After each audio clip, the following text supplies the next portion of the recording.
वक्रतुंड महाकाय सूर्यकोटि समप्रभ निर्विघ्नं कुरु मे देव सर्वकार्येषु सर्वदा। ओम गण गणपते नमः। गणेश भगवान की जय। प्रिय भक्तजनों, आप सभी को श्रावण मास की संकष्टी चतुर्थी की हार्दिक शुभकामनाएं। भगवान गणेश जी की कृपा आप और आपके समस्त परिवार पर सदैव बनी रहे।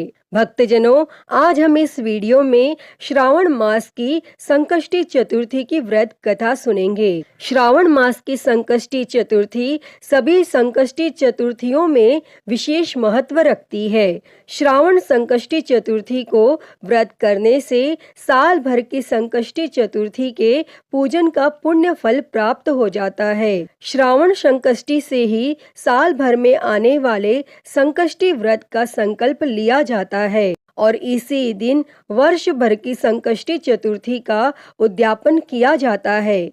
पुराणों के अनुसार हनुमान जी ने माता सीता की खोज पर जाने से पहले सफलता प्राप्ति के लिए श्रावण संकष्टी का व्रत किया था और महर्षि गौतम ने जब अपनी पत्नी अहिल्या को श्राप दिया तब उससे मुक्ति पाने के लिए उन्होंने श्रावण संकष्टी का व्रत किया था। प्रिय भक्तजनों, प्रत्येक माह के कृष्ण पक्ष की चतुर्थी के दिन संकष्टी चतुर्थी तथा चौथ माता का व्रत किया जाता है।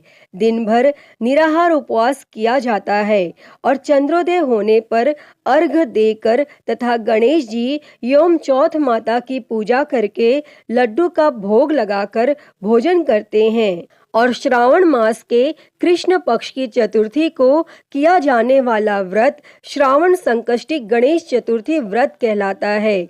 भविष्य पुराण में कहा गया है कि जब मन संकटों से घिरा महसूस करे तो गणेश चतुर्थी का व्रत करें।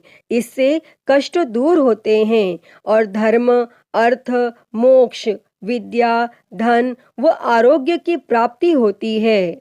तो प्रिय भक्तजनों, आइए अब सुनते हैं श्रावण संकष्टी गणेश चतुर्थी की व्रत कथा। तो आप सभी भक्तजन बड़ी ही श्रद्धा, ध्यान पूर्वक और प्रसन्न चित्त मन से भगवान श्री गणेश जी के कमल चरणों का ध्यान करते हुए इस कथा को सुनिए। तो सभी प्रेम से बोलिए गणेश जी भगवान की जय, सर्वदेवी देवता की जय। एक बार ऋषियों ने कार्तिकेय भगवान से पूछा, हे स्कंद कुमार, दरिद्रता, शोक, कुष्ठ आदि से विकलांग, शत्रुओं से संतप्त, राज्य से निष्कासित राज, सदैव दुखी रहने वाले, धनहीन, समस्त उपद्रव से पीड़ित, विद्याहीन, संतानहीन, घर से निष्कासित लोगों, रोगियों एवं अपने कल्याण की कामना करने वाले लोगों को क्या उपाय करना चाहिए जिससे उनका कल्याण हो और उनके उपरोक्त कष्टों का निवारण हो? यदि आप कोई उपाय जानते हो तो उसे बतलाइए। तब स्वामी कार्तिकेय जी ने कहा, हे ऋषियों, आपने जो प्रश्न किया है उसके निवारणार्थ मैं आप लोगों को एक शुभदायक फल बतलाता हूँ, उसे सुनिए। इस व्रत के करने से पृथ्वी के समस्त प्राणी सभी संकटों से मुक्त हो जाते हैं और यह व्रतराज महापुण्यकारी एवं मानवों को सभी कार्यों में सफलता प्रदान करने वाला है। और विशेषतः यदि इस व्रत को महिलाएं करें तो उनके संतान एवं सौभाग्य की वृद्धि होती है। और इस व्रत को धर्मराज युधिष्ठिर ने किया था। पूर्व काल में राज्यच्युत होकर अपने भाइयों के साथ जब धर्मराज वन में चले गए थे तो उस वनवास काल में भगवान श्री कृष्ण ने उनसे कहा था। युधिष्ठिर ने भगवान कृष्ण से अपने कष्टों के शमन के लिए जो प्रश्न किया था उस कथा को आप श्रवण कीजिए। युधिष्ठिर पूछते हैं कि हे पुरुषोत्तम, ऐसा कौन सा उपाय है जिससे हम वर्तमान संकटों से मुक्त हो सके। हे गदाधर, आप सर्वज्ञ हैं। हम लोगों को आगे अब किसी प्रकार का कष्ट न भुगतना पड़े, ऐसा उपाय बतलाइए। स्कंद कुमार जी कहते हैं कि जब धैर्यवान युधिष्ठिर विनम्र भाव से हाथ जोड़कर बारंबार अपने कष्टों के निवारण का उपाय पूछने लगे तो तब भगवान श्री कृष्ण ने कहा कि हे राजन, संपूर्ण कामनाओं को पूर्ण करने वाला एक बहुत बड़ा गुप्त व्रत है। हे युधिष्ठिर, इस व्रत के संबंध में मैंने आज तक किसी को नहीं बतलाया है।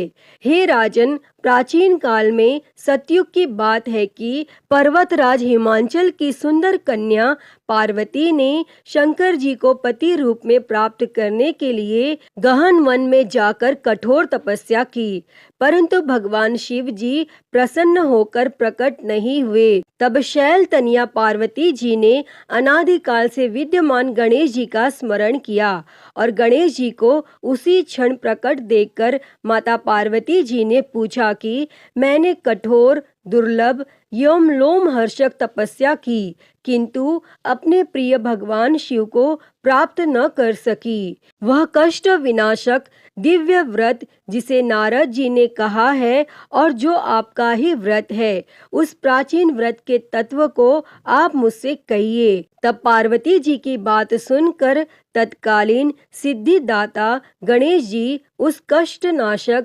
शुभदायक व्रत का प्रेम से वर्णन करने लगे और गणेश जी ने कहा, हे अचल सुते, अत्यंत पुण्यकारी एवं समस्त कष्ट नाशक व्रत को कीजिए।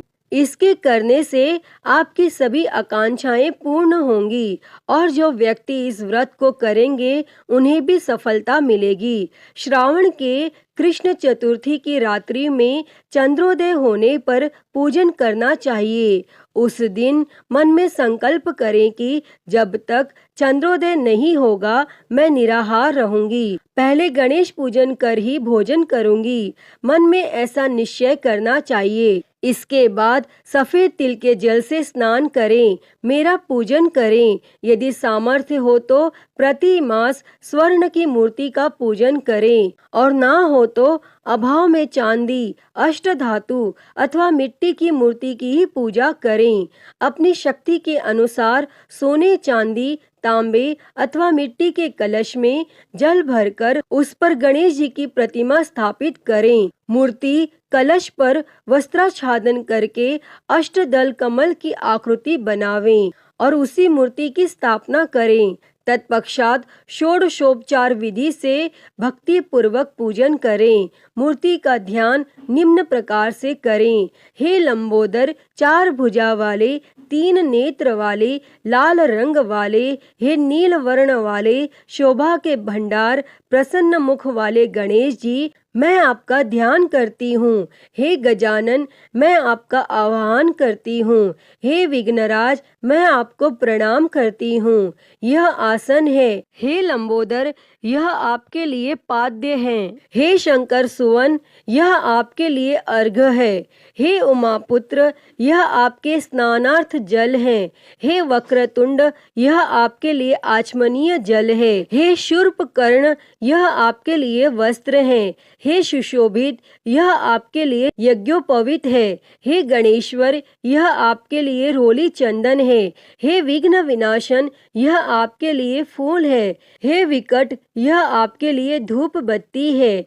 हे वामन, यह आपके लिए दीपक है।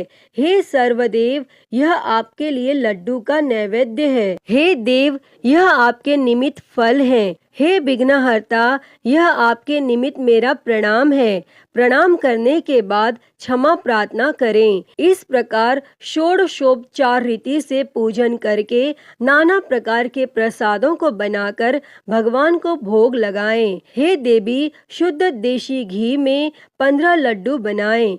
सर्वप्रथम भगवान को लड्डू अर्पित करके उसमें से 5 ब्राह्मणों को दे दें और अपने सामर्थ्य के अनुसार दक्षिणा देकर चंद्रोदय होने पर भक्ति भाव से अर्घ दें। तदनंतर 5 लड्डू का स्वयं भोजन करें। और फिर कहें, हे देवी, तुम सब तिथियों में सर्वोत्तम हो, गणेश जी की परम प्रियतमा हो। हे चतुर्थी, हमारे द्वारा प्रदत्त अर्घ्य को ग्रहण करो, तुम्हें प्रणाम है। और निम्न प्रकार से चंद्रमा को अर्घ्य प्रदान करें। क्षीर सागर से उत्पन्न हे लक्ष्मी के भाई, हे निशाकर, रोहिणी सहित के राशि, मेरे दिए हुए अर्घ्य को ग्रहण कीजिए और गणेश जी को इस प्रकार प्रणाम करें।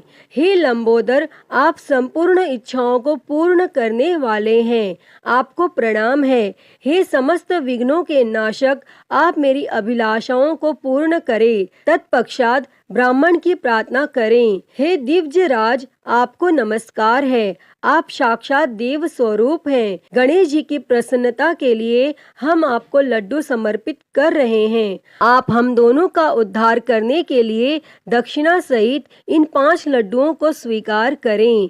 हम आपको नमस्कार करते हैं। और इसके बाद ब्राह्मण को भोजन कराकर गणेश जी से प्रार्थना करें। और यदि इन सब कार्यों को करने की शक्ति न हो तो अपने भाई बंधुओं के साथ दही एवं पूजन में निवेदित पदार्थ का भोजन करें और प्रार्थना करके प्रतिमा का विसर्जन करें और अपने गुरु को अन्न वस्त्रादि एवं दक्षिणा के साथ मूर्ति दे दें और इस प्रकार से विसर्जन करें।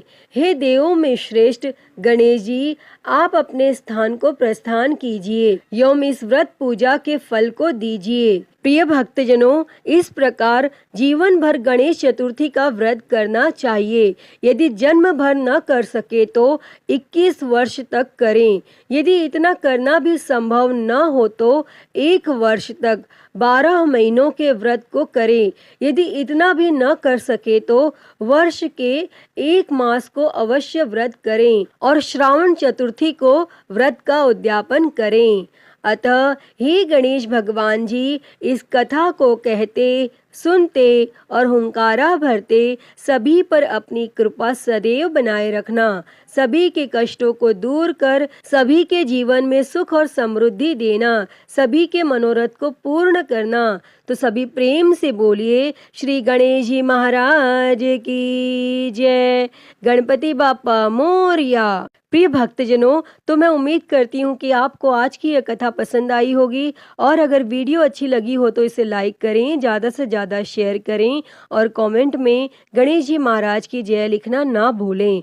और महाकाल भक्ति ज्ञान चैनल को सब्सक्राइब कर नोटिफिकेशन बेल को ज़रूर ऑन कर लें। हर हर महादेव। धन्यवाद।